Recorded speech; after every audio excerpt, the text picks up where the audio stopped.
महाराज जी के चरणों में सादर प्रणाम। महाराज श्री, मूल अशुद्धि हमारे स्वभाव में ही ढकी हुई रहती है, उसका आंकलन और निवारण कैसे करें? सब समय हम उससे अनजान रहते हैं और परिस्थिति आने पर वो हमारा अहित कर देती है। क्या यही प्रभु प्रेम को न समझ पाने का कारण है?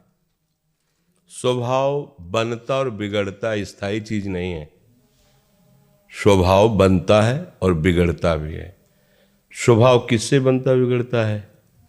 जैसा हम सुनते हैं, देखते हैं, बोलते हैं, खाते पीते हैं, जैसे वातावरण में रहते हैं वैसे ही हमारा स्वभाव बनता है। पूर्व जन्म में जैसे हमने आचरण किए हैं उनके अनुसार हमारा स्वभाव दिया जाएगा इस जन्म में। अब उस जन्म के स्वभाव को हम बदल भी सकते हैं। उसको हम बहुत बुरा बना सकते हैं और बहुत अच्छा बना सकते हैं। ये स्वतंत्रता है मनुष्य जीवन में, पशु जीवन में नहीं और अन्य जीवन में कहीं नहीं। तो हमारा स्वभाव जो कारण देह से संबंध रखता है और हमारा सूक्ष्म शरीर, उसे कारण देह कहते हैं, कारण शरीर।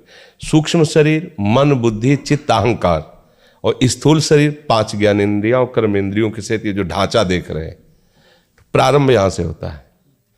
स्थूल शरीर से सूक्ष्म शरीर प्रभावित होता है।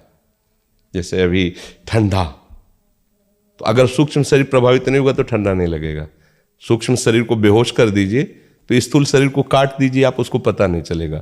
मतलब स्थूल शरीर की हर हरकत का प्रभाव सूक्ष्म शरीर पर पड़ता है। समझ में आ रहा है ना?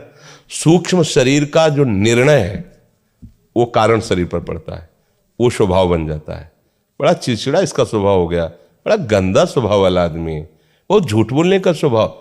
अरे ये तो साक्षात भगवान है, भगवान जैसा इनका स्वभाव है, कितने अच्छे हैं स्वभाव वाले, कितने सत्य पवित्र स्वभाव वाले। मतलब स्वभाव जो है वो सूक्ष्म शरीर से संबंधित है। सूक्ष्म शरीर स्थूल शरीर से संबंधित है। स्थूल संबंध हमारी क्रियाओं से है।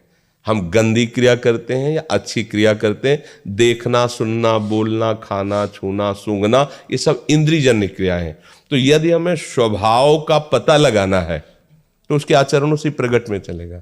आसुरी स्वभाव या दैवी स्वभाव, दो में ही बांध दिया गया है कि राक्षसी स्वभाव। अब मांस खाता है, मदिरा पीता है, बड़ी मीठी बात करता है, पर वो राक्षसी स्वभाव का आदमी है। वो भजन करता है, ठीक से चलता है, दूसरों के दुख सुख को समझता है, वो दैवी स्वभाव का आदमी है।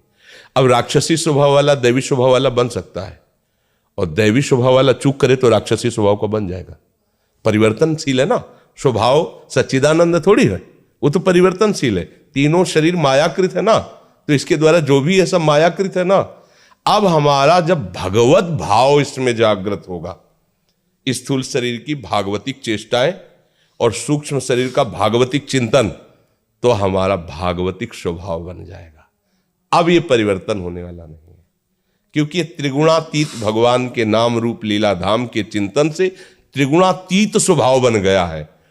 जैसे हमारे यहाँ सेवक जी महाराज कह रहे हैं, यह जो पर्यो मोहि सहज स्वभाव, श्री हरिवंश नाम रस चाव, नाव सुदृढ़ भव तरन को। बोले अब मेरा स्वभाव पड़ गया है राधा वल्लभ श्री हरिवंश, राधा वल्लभ श्री हरिवंश, राधा वल्लभ श्री हरिवंश। श्रवण में स्वभाव पड़ गया भगवत चर्चा, और कुछ अच्छा ही नहीं लगता। स्वभाव बन गया भगवान की चर्चा करने का। दूसरों को दुखी देखकर रह ही नहीं सकता, इसका स्वभाव बन गया है। दूसरों को सुख पहुंचाना, ये स्वभाव। भागवतिक स्वभाव तक पहुंचने के लिए हमको सत क्रियाएं करनी होंगी, सत चिंतन करना होगा, तब हमारा स्वभाव स्थायी बनेगा। वो परिवर्तित नहीं होता, भागवतिक स्वभाव परिवर्तित नहीं होता। पर जब तक हमारा भागवतिक स्वभाव नहीं परिपक्व हो गया तब तक फिसल सकता है, तब तक फिसल सकता है। तो स्वभाव का परिवर्तन हो गया तो जीवन मुक्त हो गया ना, क्योंकि तीनों शरीरों से उसका संबंध धीरे धीरे खत्म हो जाता है, जिसका भागवतिक। अब प्रभु के चिंतन में आंतरिक प्रभु की मंगलमयी आज्ञा का पालन बाह्य, तो स्वभाव भागवतिक खत्म खेल हो गया। भगवान की कृपा से संचित कर्म भस्म हो गए, क्रियमाण निष्फल हो गए और प्रारब्ध निष्प्रभावित हो गया। वो जीवन मुक्त परमहंस परमानंद का अनुभव कर लेता है।